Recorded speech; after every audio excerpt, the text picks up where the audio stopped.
오늘은 운동화를 묵상하라 라는 제목으로 말씀을 나누겠습니다.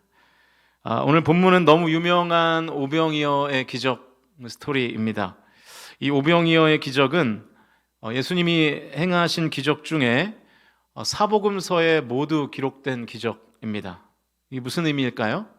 각 복음서의 저자들은 물론이고 하나님의 생각에도 이 오병이어의 기적이 굉장히 중요한 기적이었던 것 같습니다. 그런데 우리에게 이 오병이어의 기적이 너무 익숙해서 때로는 그 중요성을 놓치거나 축소하는 경향들이 있어요. 너무 익숙해서 기적이 굉장히 불가사의한 사건이라고 생각하지 않고 그냥 당연한 일이지 이렇게 생각하고 넘어간단 말이죠. 그래서 이 오병이어의 기적을 보는 시각들이 보통 한 3가지 정도 있는 것 같습니다. 첫 번째는 제가 화면을 준비했는데, 첫 번째는 본문에 나타난 문자 그대로 물리적인 기적으로 보는 시각이 있습니다. 이 부분은 더 설명할 필요가 없을 것 같고요. 두 번째는 성만찬과 연관을 지어보는 시각이 있어요. 예수님께서 이제 축사하신 후에 떡과 물고기를 이제 나눠주셨잖아요. 이것을 분병과 분잔으로 이해하는 것입니다. 이렇게 약간 상징으로 해석하는 거죠. 그런 견해가 있고요. 세 번째는 인간의 이기심이 해소되는 사건으로 보는 약간 심리학적인 시각이 있습니다. 5,000명이 되는 인원이 그 먼 거리를 여행할 때 자기 음식을 준비 안 했겠냐는 거죠. 준비했다는 거예요. 양의 차이는 있을지도 몰라도 다 음식을 준비했을 것으로 보는 것입니다. 그런데 사람들이 이기심 때문에 자기가 싸온 음식을 숨기고 있다가 이제 어린 아이가 희생하는 마음으로 도시락을 주님께 드리니까 찔려가지고 회개해서 이제 음식을 다 꺼냈다는 거예요. 그래서 그 꺼낸 음식을 가지고 5,000명이 넘는 사람들이 나눠 먹었다. 그리고 12바구니가 남았다. 그러면 사실상 기적이 아니라고 하는 거죠. 이렇게 보는 시각들이 있습니다. 여러분은 이 오병이어의 사건을 어떤 시각에서 바라보고 있습니까? 이 질문은 결국 이런 근본적인 질문이 되는데, 여러분은 기적이 있음을 믿습니까? 여러분 정말로 하나님의 기적이 있음을 믿으시나요? 저는 이렇게 목회를 하면서 가끔 그런 생각을 해봅니다. 우리 교회 성도들이 진짜로 하나님의 말씀을 믿을까? 그런 생각을 해봐요. 제가 엊그제 이제 목요일에 선교사님 가정을 만났어요. 이제 우리 교회를 방문하셔서 저랑 학교 다닐 때부터 같이 이제 수업 듣고 밥도 같이 먹고, 또 제가 한때는 농구를 좀 했거든요. 그래서 농구도 같이 이렇게 했던 형이었습니다. 근데 세월이 많이 흘러서 이제 계산을 해보니까 마지막으로 언제 만난지도 모르겠더라고요. 대충 짐작해 보니까 15년 전에 만나고 이제 엊그제 처음 만났던 거더라고요. 우리 교단에서 파송한 몽골 선교사님이십니다. 파송받은 지 1년 9개월 만에 한국에 와서 담임 목사가 됐다고 또 이제 찾아온 거예요. 그래서 이제 울산의 자랑인 맛있는 회와 바다뷰를 보며 커피를 마실 수 있는 카페에 데려가서 이제 잘 대접해드리고 그렇게 했습니다. 선교사님 가정하고 식사와 커피를 나누면서 대화를 하는데 사모님이 간증을 하나 하시는 거예요. 저도 처음 뵌 이제 사모님인데, 선교사님 가정이 결혼하고 처음 이제 신혼부부가 결혼을 하니까 이제 아마 담당 목사님이 신방을 하셨던 것 같아요. 신방하는 중에 이 말씀을 주시더래요. 시편 128편 3절 말씀인데요. 화면을 보시면서 같이 읽어볼까요? 시작. 내 집 안방에 있는 내 아내는 결실한 포도나무 같으며 내 식탁에 둘러앉은 자식들은 어린 감람나무 같으리로다.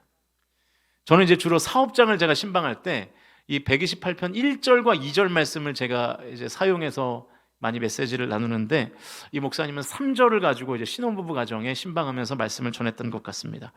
그런데 이 사모님의 마음에 내 식탁에 둘러앉은 자식들이라는 말씀이 확 꽂힌 거예요. 그 말씀이 잊혀지지가 않더래요. 그러면서 이렇게 믿어지더라는 거예요. 내가 아기를 갖게 되겠구나. 왜냐하면 식탁에 둘러앉은 뭐라고요? 자식들이니까. 하나님께서 이 말씀을 나에게 주셨으니까 자식이 생기겠구나. 그런데 이 사모님이 좀 몸에 병이 많았답니다. 그것도 이제 부인과에 속한 병이 좀 많았대요.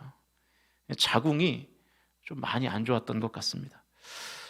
병원을 다니다가 이 사모님 의사에게 이렇게 물었답니다. 선생님, 저 아이 가질 수 있나요? 물었대요. 그랬더니 그 의사가 약간 어이없다는 듯이 웃으면서 이렇게 말하더래요. 임신 가능성은 제로입니다. 환자분 지금 임신은커녕 자궁을 드러내야 될 상황입니다. 그렇게 말하더래요. 그런데 지난 목요일에 두 선교사님과 선교사님의 10살 먹은 딸이 우리 교회에 왔어요. 네. 여러분 판단해 보세요. 여러분이 한번 판단해 보세요. 이거 기적인가요? 기적 아닌가요? 그렇게 믿으십니까, 진짜로? 그것 말고는 달리 설명할 방법이 없잖아요. 하나님이 행하신 기적이라는 설명 외에 무슨 다른 설명을 할 수 있겠습니까? 하나님 주신 시편 128편 말씀대로 이루어졌다라는 설명 외에 다른 설명이 가능하지가 않잖아요. 의학적으로 임신 가능성 0%라는데 어떻게 되겠습니까? 마치 이것은 창세기 21장에서 90세였던 사라가 이삭을 낳은 것과 똑같은 기적이라고 저는 믿습니다. 아이를 임신할 때 사모님의 나이가 43살이었는데 여러분 자궁을 다 드러내야 될 정도면 임신이라는 측면으로 볼 때는 90살의 사라나 43살의 이 사모님이나 별 차이가 없잖아요. 맞아요? 틀려요? 맞잖아요. 이 선교사님 가정이 1년 9개월 만에 한국에 오셨어요. 사실은 선교지에 처음 나가서 1년 9개월 만에 다시 한국으로 복귀한 것은 좀 빠른 복귀거든요. 그러니까 아예 복귀는 아니지만 일시 귀국했지만 좀 빨리 한국에 온 겁니다. 그러니까 이유가 있어요. 이 10살 먹은 딸 때문에 온 건데요. 딸이 몽골에서 친구네 집에서 이제 놀다가 뒤로 넘어졌는데 머리가 깨져가지고 머리에서 피가 제가 1부 때 철철 났다고 설명했더니 우리 아내가 그거 아니래요. 피가 분순처럼 뿜었대요. 그렇게 설명해야 더 자극적일 것 같다 우리 아내가. 근데 그게 실제예요. 진짜로 이렇게 뿜었대요. 그렇게 설명했는데 제가 그냥 철철로 이렇게 1부 때 했더니 설교 그렇게 하면 안 된다고 아까 들어와가지고 이제 본인도 담임사모 3년 차라 이거죠. 아무튼 그래가지고 뭐 이제 하는데 피가 진짜 뿜었답니다. 근데 여러분 몽골에요 변변한 병원이 없대요. 병원이 있는데 실력이 없대요. 그래서 이 몽골 사람들도 이 감기만 걸려도요 몽골에 있는 병원을 안 가고 러시아까지 간다는 거예요. 그 감기 비슷한 증상을 치료해 보려고. 이 몽골 병원의 의사들이 우리나라 돈으로 한 30만 원 정도 월급을 받는답니다. 그러니까 투잡을 뛴대요 의사가. 우리나라로서는 상상할 수 없는 그런 일이죠. 그러니까 여러분 의사가 투잡을 뛰니 뭐 병원이 제대로 되겠습니까? 그래서 이 선교사님 가정이 병원을 데려가 봐야 못 믿겠는 거예요. 그래서 어떻게 했냐면 그냥 집에서 피 멈추기를 기다린 거예요. 그냥 아이를 눕혀놓고. 이제 그 선교사님이 이제 저보다 형이에요. 나이는 저보다 많고 학번은 저보다 어린데 제가 군대 제대해서 같이 이제 수업을 들었던 그런 형인데 이분 말로는 정말 애 먼저 천국 보낼 뻔했다고 하더라고요. 그 말을 하는데 저를 쳐다보면서 그 말을 하는데 막 눈이 촉촉해요. 그 형 눈이 촉촉한 그 형 눈을 보는데 저도 막 이제 눈물이 날 것 같은 거예요. 근데 또 그 형하고 저랑 뭐 또 이렇게 울고 질질 짜고 뭐 그런 또 사이는 아니거든요. 남자들은 또 그런 거 있잖아요. 괜히 또 울면 뭐 고추 떨어진다 이런 얘기를 어렸을 때부터 막 들어가지고 또 우린 또 울면 안 되잖아요. 그래서 간신히 참고 그랬습니다. 정말 저도 막 눈물이 날 뻔했어요. 사실은 제가 이 부분은 설교 원고를 쓰면서 울었어요. 어르신들 앞에서는 죄송하지만 저도 나이가 들수록 눈물이 저도 이제 40대 중반이거든요. 모르셨죠? 하도 외모가 그렇게 안 생겨가지고 눈물이 죄송합니다. 눈물이 나더라고요. 아무튼 그래서 이 딸 아이 머리 사진을 찍어보려고 1년 9개월 만에 이제 한국에 온 거예요. 검사 결과가 나왔는데 아무 이상이 없대요. 이거 기적인가요? 기적 아닌가요? 여러분 생각하기에. 이 엄마 아빠 따라 이 아이가 우리 교회에 왔는데 애가 너무 밝은 거예요. 그리고 책 보는 걸 그렇게 좋아한대요. 보통 머리를 다치면 책을 안 봐야 정상인데 책 보는 걸 그렇게 좋아한대요. 그래서 이제 우리 교회 카페 뒤에 이제 작은 도서관이 있잖아요. 거기서 애가 책을 한 권 가져다가 그 책을 다 보고 그리고 이제 갔습니다. 또 이 아이가 믿음이 그렇게 좋아요. 엄마한테 그런데 엄마, 아빠, 내가 하나님 앞에 2만 원을 헌금했더니 하나님이 4만 원을 주셨어 그러더래요. 네. 우리보다 믿음이 좋지 않습니까, 여러분? 네. 10살 먹은 믿음 좋은 딸이 이 선교사님 가정에게는 기적의 증거예요. 기적으로 낳았고 기적으로 살았어요. 여러분,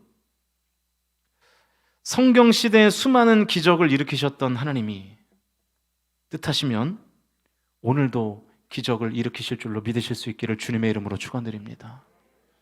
기적은 실제입니다. 하나님이 일하시면 됩니다.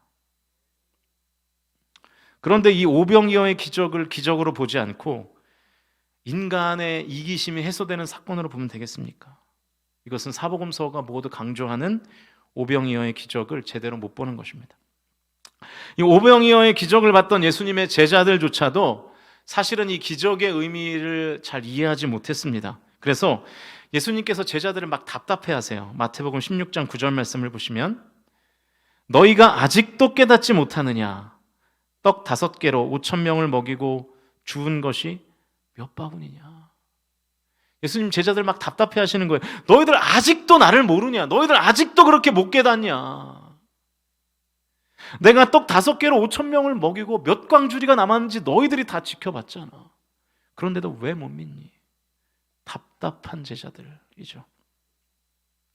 사랑하는 성도 여러분, 저와 여러분은 답답한 성도 되지 않기를 주님의 이름으로 축복합니다. 하나님께서 내 인생에 답이 된다고 믿는 성도들 되실 수 있기를 주님의 이름으로 간절히 축복합니다. 여러분, 물론 하나님이요 모든 일에 대하여 기적을 일으키시지는 않습니다. 기적은 하나님의 주권이에요. 기적이 하나님의 주권이라는 말에는 이런 뜻이 있습니다. 어떤 경우에 하나님이 기적을 일으키시는지, 언제 일으키시는지 우리가 알 수 없다는 뜻이에요. 더 쉽게 말하면 기적은 하나님 마음대로 행하신다는 뜻입니다. 하나님 주권이기 때문에. 그러나 기적을 일으키시지 않는 경우가 있는 것이지 기적을 일으킬 능력이 없으신 것은 아닙니다. 일으키시지 않는 것과 일으키실 수 없는 것은 완전히 다른 얘기죠. 하나님은 기적을 행하실 능력을 가지고 계시지만 행하지 않으실 때가 있는 것뿐입니다.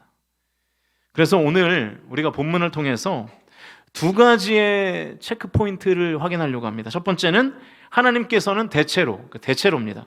대체로 언제 기적을 행하시는가? 또 하나님은 어떤 사람을 사용하셔서 기적을 이루시는가를 살펴보면서 메시지를 찾아보겠습니다. 첫 번째는 하나님은 대체로 어느 때에 기적을 일으키시는가 하는 부분인데요. 우리 13절 그리고 14절은 뛰어넘고 15절 말씀 같이 읽겠습니다. 시작! 예수께서 들으시고 배를 타고 떠나사 따로 빈들에 가시니 무리가 듣고 여러 고을로부터 걸어서 따라간지라. 저녁이 되매 제자들이 나와 이르되 이곳은 빈들이요 때도 이미 저물었으니 무리를 보내어 마을에 들어가 먹을 것을 사 먹게 하소서. 자, 이 13절과 15절을 보면 시간적인 배경을 우리가 확인할 수 있어요. 장소는 어디입니까? 빈들이에요. 시간은요? 저녁이에요. 이 장소와 시간이 갖는 의미가 뭘까요? 5,000명이 먹을, 사실은 5,000명도 더 됐죠. 장정만 5,000명이니까요. 10,000명이 넘었을 겁니다. 이 10,000명이 넘는 인원이 한꺼번에 식사할 음식을 준비하기에는 불가능한 상황이었다는 뜻입니다. 여러분, 빈들에서 어디서 음식을 구하겠어요? 빈들은 광야거든요. 헬라어로 보면 에레모스라고 되어 있어요. 광야예요, 광야. 불가능합니다. 돈이 있어도 저녁이 되었기 때문에 음식을 사러 갈 수가 없어요. 음식을 사러 가려면 빈들에서 광야에서 마을로 가야 될 거 아니겠어요? 가는데도 한참 걸리고 들고 사오는데도 한참 걸리잖아요. 불가능한 상황입니다. 여러분, 지금도요 우리가 5,000명이 어느 지역에서 한꺼번에 밥을 먹는 것은 불가능한 일입니다. 미리 식당 수백 곳을 섭외해서 예약을 해도 쉽지가 않아요. 그 단체 관광, 패키지 여행이라 그러죠. 단체 관광을 가보시면 아실 텐데 인원이 많으면 많을수록 음식의 맛은 떨어지고 음식점의 서비스도 형편이 없죠. 그러니까 이게 어쩔 수 없는 거거든요. 여러분, 예수님께서 바로 이때의 기적을 행하셨습니다. 하나님은 여러분 어떤 때에 기적을 행하실까요? 하나님은 인간으로서는 불가능한 상황에서 기적을 일으키십니다. 그러므로 하나님의 기적은 아무 때에 일어나지 않습니다. 하나님께서는 불가능한 상황에서만 기적을 일으키신다는 것을 다른 말로 하면 하나님은 인간의 노력으로는 가능하지 않은 상황에서만 기적을 일으키신다는 거예요. 그러니까 여러분, 아무리 기도를 많이 해도 공부를 안 하면 시험을 잘 볼 수가 없죠. 요즘 우리 교회 그 카페 뒷 그 작은 도서관에서 우리 청년들과 학생들이 막 공부를 엄청 열심히 해요. 하나님께서 좋은 결과 주실 줄로 믿습니다. 네. 열심히 해야지 좋은 성적을 거두는 거죠. 왜냐하면 시험을 잘 보는 것은 인간의 노력으로 가능한 일이기 때문입니다. 불가능한 일이 아닙니다. 여러분이 아무리 기도를 많이 하고 새벽에 철야에 하루에 3번 3시간씩 기도를 해도 밤마다 치킨과 피자와 콜라를 먹으면 날씬해지는 기적은 일어나지 않습니다. 그렇죠? 네. 가끔 이렇게 얘기를 들어보면 물만 먹어도 살찐다는 분들이 계시던데 대체 물을 얼마나 드시길래 살이 찌는지 모르겠어요. 네. 한때 SNS에 이런 말이 좀 돌았습니다. 치킨은 살 안 쪄. 네. 그러면서 치킨을 막 엄청나게 먹더라고요. 맞습니다. 치킨은 살 안 찌죠. 치킨을 먹는 내가 살이 찌는 거죠. 그죠? 예. 1부 때는 안 터졌는데 2부 때는 여러분, 다이어트는 내가 노력해야 되는 겁니다. 저도 좀 노력을 해야 되는데. 네. 하나님의 첫 번째 기적이자 가장 스펙타클한 기적이 창조잖아요. 이 세상을 창조한 거. 여러분, 인간은 창조가 불가능합니다. 왜냐하면 인간 자체가 피조물이기 때문이에요. 인간 자체가 창조주에 의해서 만들어진 존재인지 어떻게 창조를 할 수 있겠습니까? 이 세상에 인간이 창조한 것은 아무것도 없어요. 그냥 있는 것을 다르게 조합해서 발전시켜서 새로 보일 뿐이고 새롭게 느껴질 뿐이죠. 가장 창조적인 영역에 해당하는 음악도 그렇고 미술도 그렇고 모든 예술의 영역도 다 마찬가지입니다. 이 크리에이티브라는 창조적, 창의적이라는 단어가 있잖아요. 이 어원이 크리세레라는 라틴어인데요. 자라나다, 커지게 하다라는 뜻이 있어요. 자라나다, 커지게 하다. 그러니까 이 창조적이라는 말, 창의적이라는 능력은 없는 것을 있게 하는 능력이 아니고요. 원래 있는 것을 더 자라게 하고 더 크게 하는 능력인 것입니다. 여러분, 하나님께서 말씀하셨죠. 해 아래에 새 것은 없다. 정답입니다. 창조는 인간에게는 불가능한 일입니다. 그래서 하나님이 창조의 기적을 일으키신 것입니다. 뒤에는 비교가 안 될 정도의 전투력을 가진 애국 군대가 쫓아오고 앞에는 도저히 내가 넘을 수 없는 홍해 바다가 진치고 있는 이 불가항력적인 상황을 빠져나가는 것은 이스라엘 백성들에게는 불가능한 일이었습니다. 그래서 하나님께서 어떻게 하셨어요? 홍해를 가르시는 기적을 행하신 것입니다. 인간의 원죄가 유전되지 않는 아이를 갖는 것은 인간의 능력으로는 불가능해요. 그래서 하나님께서 기적을 통해서 동정녀를 통해서 죄 없는 예수 그리스도가 탄생하는 기적을 일으키신 것이죠. 그러니까 여러분, 성경에 나타난 다양한 기적들을 볼 때 하나님은 언제나 하나님의 자녀가 불가능한 상황에 놓여 있을 때 기적을 일으키시는 것입니다. 자, 그러면 제가 여러분에게 질문 하나 할게요. 불가능한 상황에 놓여 기적을 경험하는 것이 더 좋은 일일까요? 아니면 불가능한 상황에 놓이지 않는 것이 더 좋은 일일까요? 뭐라고 하시는데 잘 안 들립니다. 네. 불가능한 상황에 놓이지 않아서 하나님의 기적이 필요 없는 상황이 되는 게 더 은혜겠죠. 맞습니까? 네. 근데 어떤 사람은 왜 내 삶에 기적이 없냐고 그렇게 불평을 해요. 기적이 없어도 되니까 기적이 없는 거예요. 기적이 없어도 잘 사는 게 그게 더 큰 복 아니겠어요? 사랑하는 성도 여러분, 저와 여러분의 삶에 불가능한 상황이 생기지 않기를 주님의 이름으로 축복합니다. 그게 복입니다. 기적 없어도 되는 삶이 아주 복된 삶입니다. 혹시 저와 여러분의 삶에 기적이 없다면 감사하실 수 있기를 주님의 이름으로 축원드립니다. 기적이 필요 없을 정도로 깊은 고난의 상황이 없다는 뜻이거든요. 얼마나 감사한 일입니까? 이 중국의 춘추 전국 시대에 편작이라는 명의가 있었어요. 이 편작의 의술이 너무 뛰어나서 못 고치는 병이 없고 심지어 사람의 마음을 투시한다는 소문이 돌 정도로 대단히 명성이 뛰어난 의사였습니다. 그래서 하루는 왕이 이 편작을 불러서 이제 그 격려를 하면서 이런 질문을 했대요. 편작, 당신이 이 시대의 최고의 의술을 갖게 된 그 비결이 뭡니까? 이렇게 물어보니까 편작이 의외의 대답을 하더라는 거예요.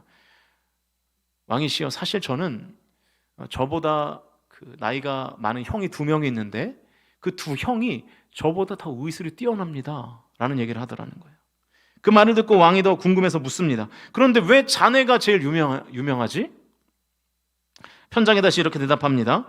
둘째 형은 저보다 더 의술이 뛰어나서 잔병일 때 병을 다스려서 더 커지지 않게 합니다. 그런데 사람들은 우리 둘째 형을 보고 잔병만 고치는 의사라고 잘못 알고 있다는 거예요. 그리고 큰 형님은 저는 물론이고 둘째 형보다도 의술이 뛰어난 최고의 의사인데, 왜냐하면 이 큰 형은 아예 병이 안 나게 합니다. 병이 안 나도록 미리미리 생활 습관과 건강에 좋은 음식들을 사람들에게 널리 전파해서 질병을 예방하는 최고의 의술을 가지고 있습니다. 요즘으로 말하면 예방의학이겠죠. 그런데 편작인 저는 미리 예방하는 의술도 없고 잔병을 발견하는 능력도 없어서 질병이 위중해야만 발견할 수 있고, 그래서 그 질병의 위중함을 발견하고 심각한 질병을 치료해서 제가 제일 유명해졌습니다. 그런 말을 하더라는 거예요. 참 어리석죠, 사람이. 여러분, 우리도 마찬가지 아닙니까? 기적적으로 치료받아야 감사합니다. 그런데 내가 치료받지 않아도 될 정도로 건강한 것에 대해서는 감사하지 않아요. 기적이 일어나야 깨닫는 거죠. 그러나 기적이 있어야만 하는 불가능한 상황을 맞닥뜨리지 않는 것이 더 큰 은혜라는 것을 저와 여러분이 믿으실 수 있기를 주님의 이름으로 축원드립니다. 그런데 여러분, 안타깝게도 살다 보면 빈들과 전역이라는 불가항력적인 상황이 생길 때가 있단 말이죠. 도저히 내 힘으로는 해결할 수 없는 문제가 생길 때가 있어요. 그때 우리는 어떻게 해야 될까요? 이것이 제가 좀 전에 말했지만 2번째 체크 포인트겠죠. 하나님은 어떤 사람을 통해서 기적을 이루시는가? 기적이 필요한 상황이 없어야겠지만 살다 보면 그런 상황이 생길 때가 있습니다. 도무지 나의 능력으로는 해결할 수 없는 문제를 만날 때가 있어요. 하나님의 기적을 바라볼 수 없는 상황이 생길 때가 있습니다. 그럴 때 우리는 성도로서 어떻게 해야 되는가? 어떻게 해야 하나님의 기적을 기대할 수 있는가? 근데 우리가 분명히 알아야 될 것은, 제가 앞에서도 말씀드렸지만 기적은 하나님의 주권입니다. 하나님이 하시고자 할 때 기적이 일어나는 거예요. 하나님의 마음이에요, 기적은. 다만 지금 나눌 내용은 하나님께서 기적을 일으키시고자 할 때 우리를 사용하셔서 그 기적을 이루어 가시는데, 하나님은 기적을 일으키시고자 하는데 나의 잘못으로 인해서 하나님께서 하시려고 했던 기적을 거두어 가시면 안 되잖아요. 왜냐하면 그 기적이 나에게 필요하니까요. 오늘 본문을 보면 오병이어의 기적이 일어나서 5,000명이 먹고 12바구니가 남을 때까지 제자들이 한 일이 있어요. 그러니까 제자들이 예수님께서 일으키신 기적에 쓰임 받았습니다. 그런데 그 한 일이 언뜻 보면 잘 안 드러나요. 그래서 같이 좀 찾아보려고요. 먼저 18절 말씀 같이 읽어볼까요? 18절 시작. 이르시되 그것을 내게 가져오라 하시고, 예수님께서 제자들에게 어린아이가 전해준 보리떡 5개와 물고기 2마리를 가져오라고 말씀하십니다. 그 다음이요, 19절 읽겠습니다. 시작. 무리를 명하여 잔디 위에 앉히시고 떡 5개와 물고기 2마리를 가지사 하늘을 우러러 축사하시고 떡을 떼어 제자들에게 주시매 제자들이 무리에게 주니. 예수님께서 떡 5개와 물고기 2마리로 축사를 하셨습니다. 그러면 여러분, 제자들이 어떻게 한 거예요?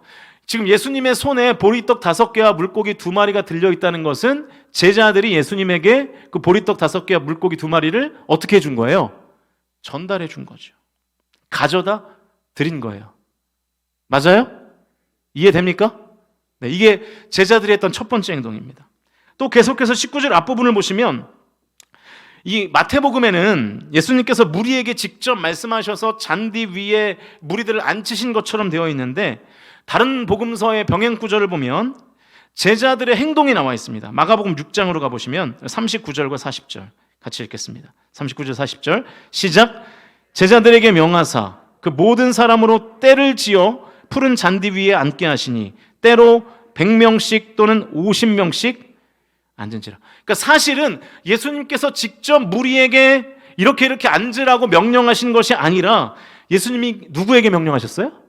제자들에게 명령하셨고, 제자들이 10,000명이 넘는 인원을 100명씩 50명씩 그룹핑을 한 거예요. 그렇게 수고를 한 겁니다. 맞아요, 틀려요? 맞죠? 제자들이 한 일이 또 있습니다. 41절과 42절 같이 읽습니다. 시작.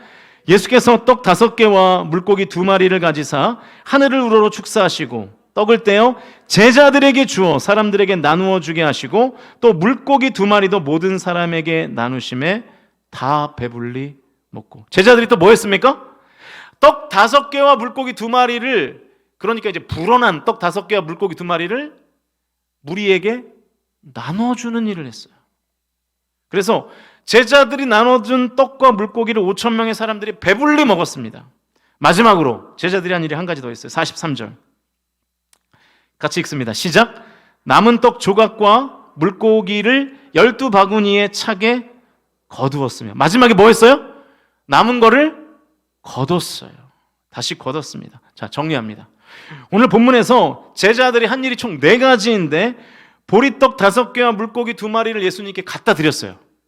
또 5,000명을 100명씩 50명씩 앉혔어요.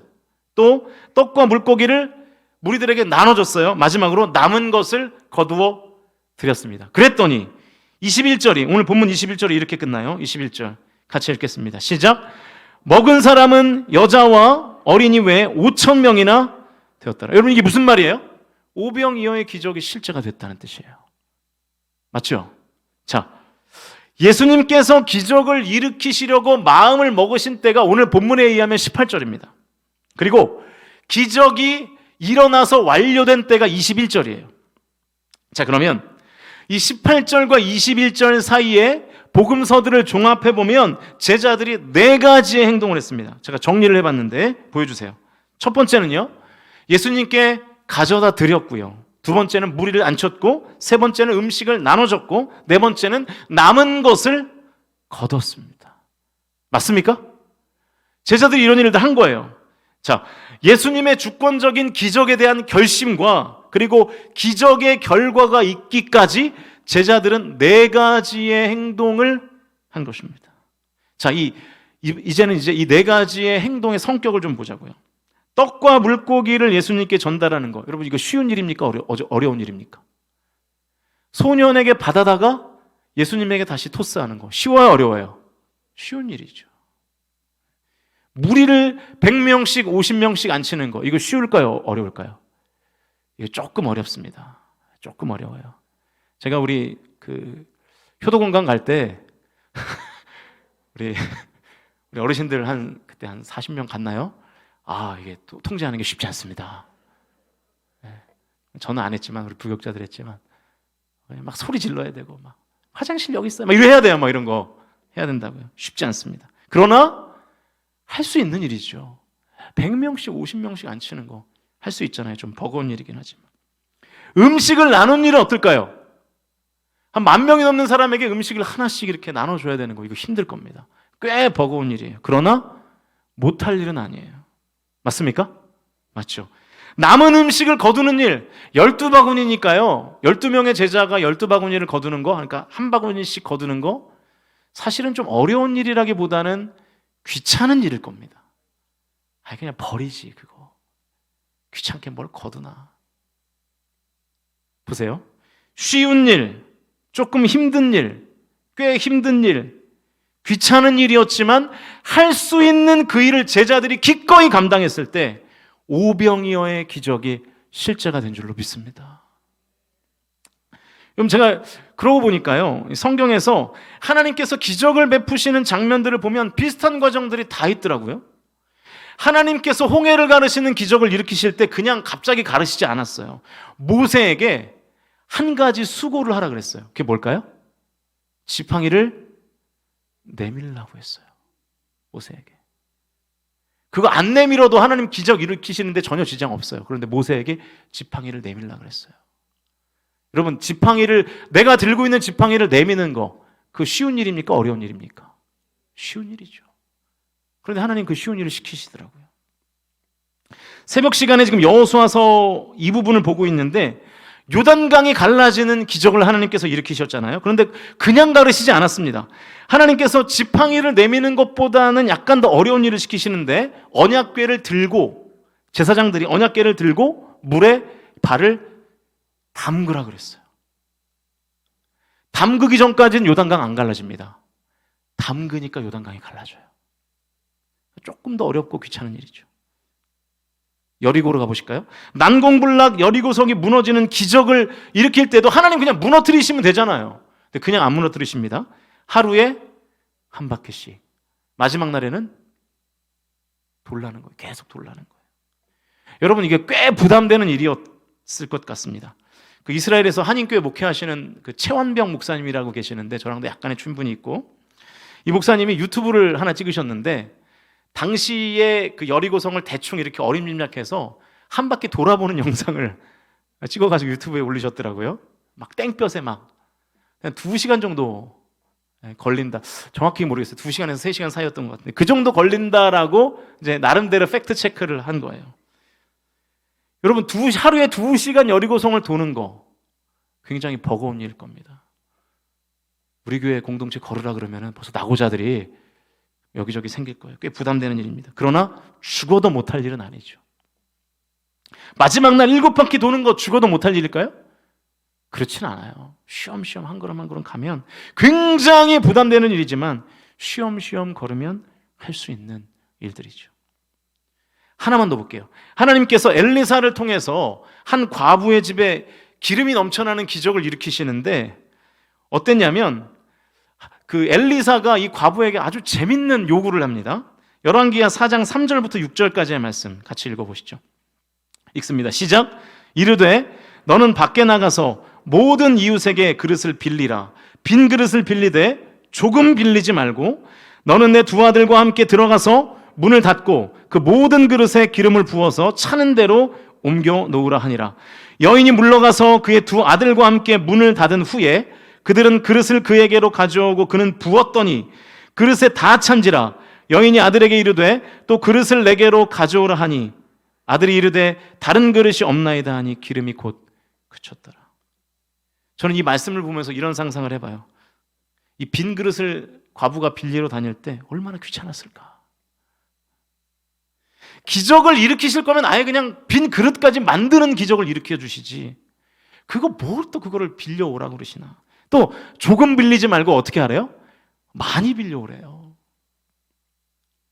그런데 어떻게 됐어요? 그 귀찮은 그릇을 빌려왔어요, 과부가. 그랬더니 빌린 그릇까지 다 기름이 가득 차게 된 줄로 믿습니다. 빌린 그릇이 다 가득 찼어요. 여러분, 하나님이 굳이 그릇을 빌려오는 귀찮은 수고를 하게 하시는 거예요. 그거 없어도 기적 일으키시죠.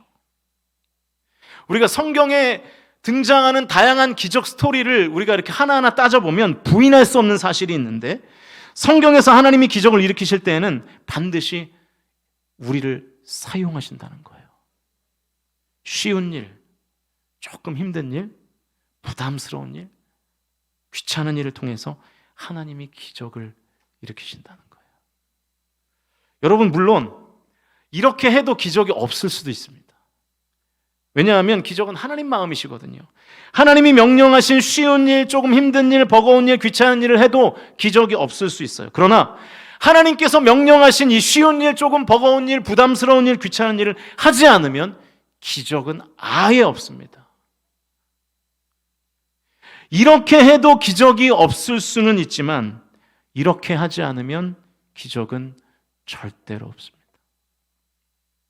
이것이 오늘 본문에 나타나고 기적이 있는 대부분의 장면에 나타나는 원리인 것입니다.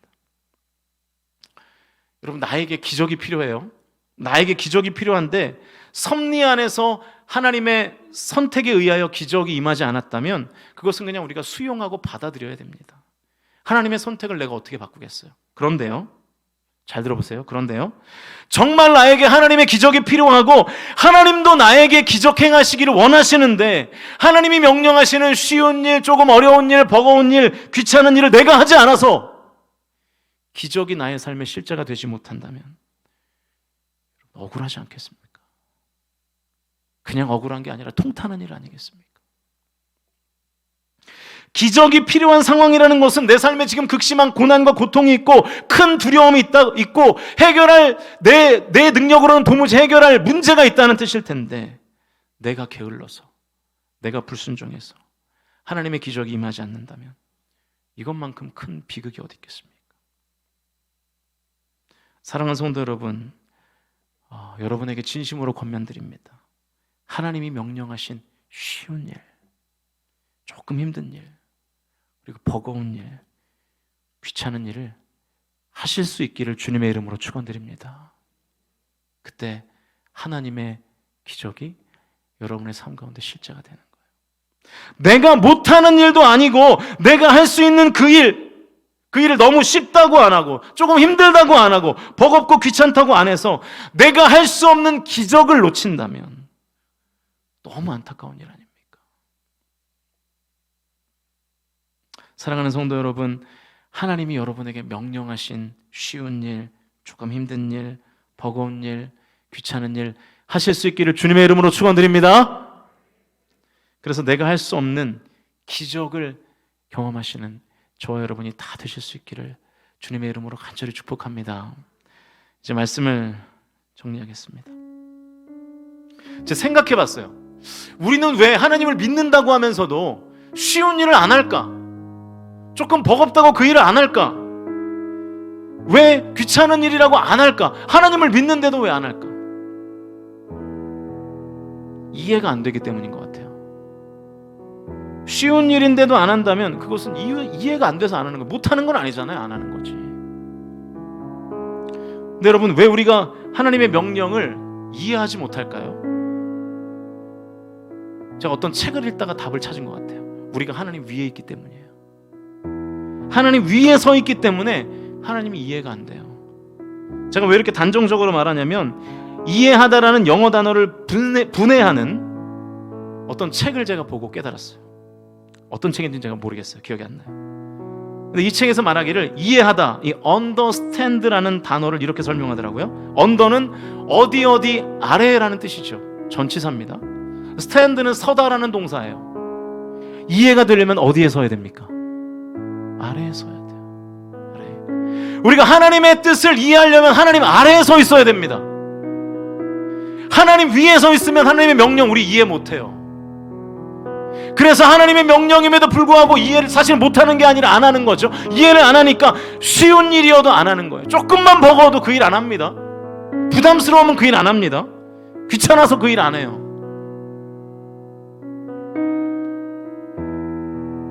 오늘 본문의 제자들이 예수님의 명령 다 이해했을까요? 아마 지식적으로는 이해 안 됐을 겁니다. 다만 예수님이 나보다 높은 분임을 깨닫고 제자들이 예수님 아래에서 예수님이 가져오라 그러면 가져오고 앉히라 그러면 앉히고 나눠주라 그러면 나눠주고 거두라고 말씀하시면 그냥 거둔 것밖에 없어요.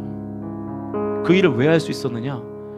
나보다 예수님이 높은 분이니까 믿고 순종한 것입니다. 여러분, 지금 여러분 어디에 서 있습니까? 하나님 위에 서 있습니까? 아니면 하나님 아래에 서 있습니까? 하나님 위에 서 있는 것을 성경은 교만이라고 말합니다. 죄라고 말합니다. 교만의 죄를 회개하십시오. 그리고 하나님 아래에 서십시오. 하나님이 말씀하시는 쉬운 일, 조금 힘든 일, 버거운 일, 귀찮은 일이 뭔지는 저보다 여러분이 더 잘 아실 거예요. 그게 예배이고 그게 기도이고 그게 섬김이고 그게 봉사잖아요. 그거 몰라서 못합니까 여러분?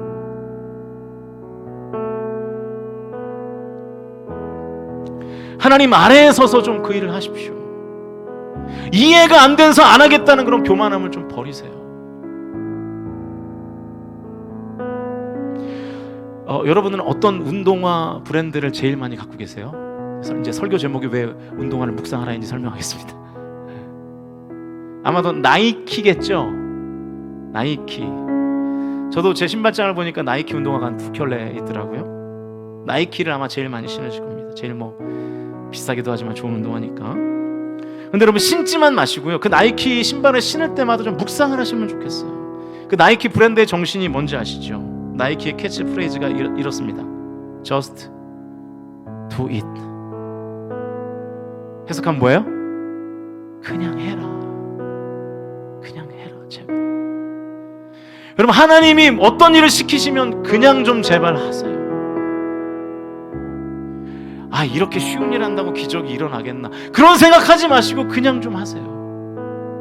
일은 조금 힘든데, 힘들어도 그냥 좀 하십시오. 일은 부담스러운데, 부담스러워도 그냥 좀 하세요. 너무 귀찮은데, 귀찮아도 그냥 좀 하십시오. 그게 믿음입니다. 이해가 안 돼도 그냥 하면 이해가 됩니다. 이해돼서 행동하는 것은 믿음 아니에요. 이해가 안 되니까, 하나님의 말씀이니까, 이해가 안 돼도 하나님의 말씀이니까 행하는 것이 믿음이죠. 이해되면요, 여러분 이해하고 순종하시고요, 이해가 안 되면 그냥 순종하십시오. Just do it 하십시오. 그렇게 살 때 저와 여러분의 삶에 하나님의 섭리적 주권 아래에서 기적이 임하는 삶이 될 줄로 믿습니다. 이것도 하지 않으면서, 쉬운 일도 하지 않으면서 하나님의 기적이 우리의 삶 가운데 임하겠습니까? 오늘 오병이어의 기적이, 성경에 등장하는 수많은 기적이 저와 여러분의 삶 가운데 실제가 되시기를 주님의 이름으로 간절히 축원합니다. 그러기 위해서 여러분, Just do it 하십시오. 그냥 하세요. 너무 고민만 많이 하지 마세요. 너무 기도만 많이 하지 마세요. 그냥 하실 때 하나님의 일하심이 저와 여러분의 삶 가운데 나타나게 될 줄로 믿으실 수 있기를 주님의 이름으로 간절히 축원드립니다. 우리 같이 찬양하시면서 하나님의 은혜를 구합시다. 하나님의 기적을 구합시다. 이 시간에 혹시 하나님의 기적이 필요한 영혼이 있다면 하나님 앞에 결단하시고 서원하세요. 하나님, 제가 쉬운 일, 조금 버거운 일, 부담스러운 일, 귀찮은 일 하나님 하겠습니다. 하나님 뜻하시면 기적을 일으키실 수 있지 않습니까? 주님, 내 삶 가운데 기적을 부어주십시오. 이 마음 가지고 우리 함께 이 찬양 함께 고백하며 나아가시겠습니다.